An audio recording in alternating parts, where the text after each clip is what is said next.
चाणक्य पंडित ने क्या किया? वही किया कि जब नंदा साम्राज्य को समाप्त करना था चाणक्य पंडित को और मौर्य साम्राज्य की स्थापना करनी थी। क्या था ये मौर्य साम्राज्य? मूरा मां का नाम था और मूरा के बेटे का नाम था चंदू, और मूरा के नाम होने के कारण उस साम्राज्य का नाम रखा गया मौर्य डायनेस्टी। पर क्या किया?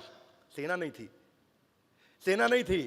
छोटी छोटी बच्चियों को हल्का हल्का जहर दिया, उनको ट्रेन किया, पूरी जिंदगी थोड़ा थोड़ा जहर देते रहे उनको, और उनको ट्रेन करते रहे और उनको विष कन्या बनाया।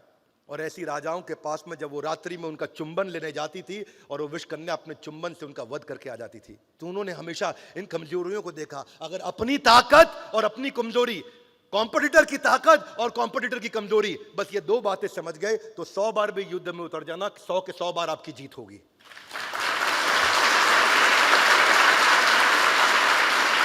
आसानी से आप डिस्ट्रैक्ट कर पाओगे अपने ओपोनेंट को। पर दुर्योधन की यह गलती थी। दुर्योधन क्या बोले? पश्यताम पांडुपुत्राणाम आचार्यम महतीम चमु। बस वो इसी में फंस गए। देखो सामने धृष्टद्युम्न आपके द्वारा ट्रेंड, कोई बात नहीं, धृष्टद्युम्न को आपने ट्रेनिंग दिया है। आचार्य कोई ऐसी भी तो ट्रेनिंग होगी जो धृष्टद्युम्न आपसे लेने आए थे पर उस दिन छुट्टी मार गए। आचार्य कोई ऐसी भी तो ट्रेनिंग होगी कि उस दिन धृष्टद्युम्न डिजिटल ट्रेनिंग ले रहे थे, ध्यान से नहीं अटेंड किया।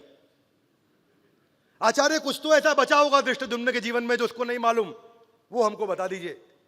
जिस दिन आपका ध्यान वहां से भटका या जिस दिन वो बीमार पड़ गया, उस दिन उसका कॉम्प ऑफ था, लीव थी, अर्न लीव थी, 15 अगस्त की छुट्टी थी, कुछ तो थी। एक बिजनेस पर्सपेक्टिव से भी हर एनिमी का एक व्यू पॉइंट होता है कस्टमर को लेकर के। फोरकास्ट करो कि कंपटीशन क्या करेगा, सामने वाला वो कैसे रिएक्ट करेगा अलग अलग परिस्थितियों के अंदर। वो आपका शॉर्टेस्ट रूट टू विक्ट्री होगा। हमेशा याद रखिए कि आपको ये जो अंडर बेली की कहावत है, ये अंडर बेली की कहावत यहां पे बहुत समझने वाली कहावत है। मेरा यहां पे मानना है कि पर्शियन साम्राज्य, रोमन साम्राज्य, भारत का साम्राज्य, ये सारे के सारे शासक और शासन समाप्त हुए क्योंकि हर एक को किसी ना किसी की कमजोरी पता लग गई थी। किसी की कमजोरी थी वीक सक्सेसर या वीक डाउनलाइन, किसी की कमजोरी थी वीक इंटरनेशनल स्ट्रेटेजिक अलायंसेस, किसी की कमजोरी थी कि बहुत बड़ा वास्ट एम्पायर था इसलिए अनकंट्रोल्ड और डिस्ट्रैक्टेड एम्पायर हो गया था। किसी की कमी थी इंटरनल रिवोल्ट, अपनी सेना के भीतर ही कुछ ना कुछ फूट बढ़ती चली जा रही थी जिससे वो समाप्त हो गए। किसी की कमी थी कि उनका यूनिटी ऑफ कमांड नहीं था, और किसी की कमी थी कि उनके independent non aligned independent provinces थे। कई राजाओं ने ऐसा किया, अकबर ने भी ऐसा ही किया था। अकबर जीतते थे एक शासक को, उसी को शासक बनाते थे, वो उसको इंडिपेंडेंट करते थे। लेकिन अगर वो नॉन अलाइंड हो गया तो इंडिपेंडेंट आदमी कंपटीशन को ज्वाइन कर सकता है जाके। डाउनफॉल ऑफ मुगल एम्पायर क्यों हुआ था? इसकी शुरुआत हुई थी जब पहली बार सूरत के अंदर एक ब्रिटिशर टीम यहां पे आई थी। और कौन आए थे? William Hawkins. और विलियम हॉकिंस ने आगे पहली रिश्वत जहांगीर को दी थी सूरत के अंदर टेक्सटाइल इंडस्ट्री सेटअप करने के लिए। जो गुजराती लोग हैं जान लीजिए, पहली बार अंग्रेज सूरत में आए थे टेक्सटाइल इंडस्ट्री लेकर के, और वहां विलियम हॉकिंस आए थे और उन्होंने जहांगीर को रिश्वत दी, वहां से उन्होंने एंट्री करी। ऐसे ही हर बार हुआ है। सबसे बड़ा मंत्र यही है कि आपको सिनेरियो एनालिसिस करना चाहिए, जो कई बार आप मिस कर जाते हैं। एक अटैक प्लान्स हमारे क्या हो सकते हैं, अलग अलग हाई डिग्री ऑफ सक्सेस मुझे कहां से मिल सकती है। बाय द वे, एक और इसका बड़ा अच्छा तरीका है जो एक्शन में हाथ आगे लाए, गीता इन।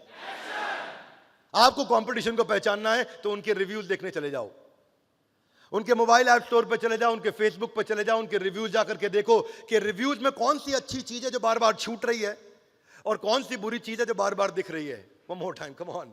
कौन सी अच्छी चीज है जो बार बार छूट रही है और कौन सी बुरी चीज है जो बार बार। इससे ये पता चल जाएगा उनकी वीकनेस क्या है, कि ये अच्छाई आ नहीं रही है यानी कि कमजोरी है, और ये कमजोरी बार बार दिख रही है यानी कि ये कमजोरी है। और केवल उन्हीं साइट से ही आपको स्क्रूटनाइज करेंगे उनके रिव्यूज को तो आइडिया मिल जाएगा, और तभी आप कंपटीशन को समझ करके उसकी वीकनेस को अपनी एडवांटेज बना सकते हो, बजाय के दुर्योधन की तरह केवल ताना मारते रहना और टीम को की स्ट्रेंथ को स्वॉट एनालिसिस शुरुआत में न करना, जिसके कारण द्रोणाचार्य, गुरु द्रोण जो उनके गुरु हैं, जिनसे चर्चा कैसे की जानी चाहिए। अगले एपिसोड में हम दुर्योधन मेंटालिटी को और डिटेल में समझेंगे। ये Bhagavad Gita in action, Gita in action ये एक ऐसी सीरीज है जो हर व्यक्ति को सारे के सारे एपिसोड आकर के जरूर देखने चाहिए। अपनी जिंदगी का समय निकाल करके देखिए, वो बुद्धि का धन उसके अंदर मिलेगा जो आपको पूरी पृथ्वी पर सारे के सारे शास्त्रों में और सारी किसी भी प्रकार की किताबों में अगर एक साथ चाहिए तो एक जगह भगवत गीता में मिल सकता है, जिसको हम प्रयास करेंगे अपनी सीमित बुद्धि के द्वारा कि आपके सामने ला करके साधारण भाषा में प्रस्तुत करें, ताकि आपके लिए आसानी हो उस गीता को समझना। जो संस्कृत नहीं समझ सकते, अब उनके लिए भी आसान होगा कि वो आकर के गीता इन एक्शन सीरीज के साथ में भगवत गीता को समझ सकेंगे।